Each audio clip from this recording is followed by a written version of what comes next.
حديثا أمر محمد عليه الصلاة والسلام أن يتعلمه كل محزون وكل مهموم، وأقسم بجلال الله إن هذا الحديث من دعا الله بهذا الدعاء وهو صادق يتصور ويتمثل ما يدعو به، إن الله جل وعلا يرفع عن قلبه الهم ويرفع عن قلبه الغم ويجعله أسعد خلق الله حتى والبلايا تصب عليه.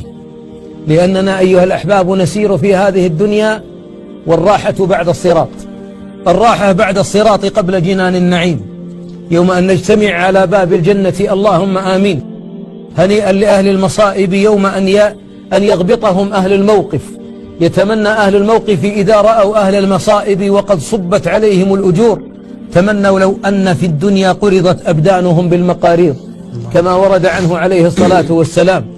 يقول عليه الصلاة والسلام في حديث يرويه الإمام أحمد عن ابن مسعود رضي الله عنه: ما أصاب عبدا هم أو حزن ثم قال ولا يوجد فوق الأرض أحد في صدره قلب. أما اللي ما عنده قلب فلا نتحدث معه.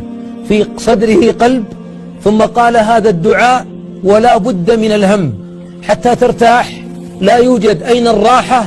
قال أحمد عليه رحمة الله لابنه عبد الله: عند أول خطوة أو قدم نخطو بها إلى الجنة.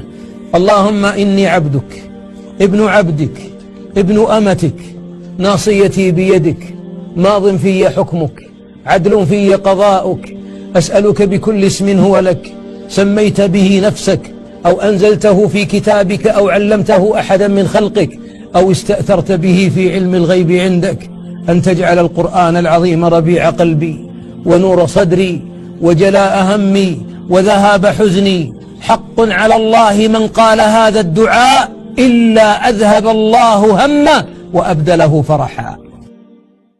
اللهم يا سامع الصوت، يا سابق الفوت، يا كاسي العظام لحما بعد الموت، اللهم يا رب الأرباب، يا مسبب الأسباب، يا خالق الخلق من تراب، يا بر، يا رحيم، يا منان، يا بديع السماوات والأرض، يا من رحمتك وسعت كل شيء، حرم وجوه المشاهدين لنا عن النار، اللهم حرمهم عن النار.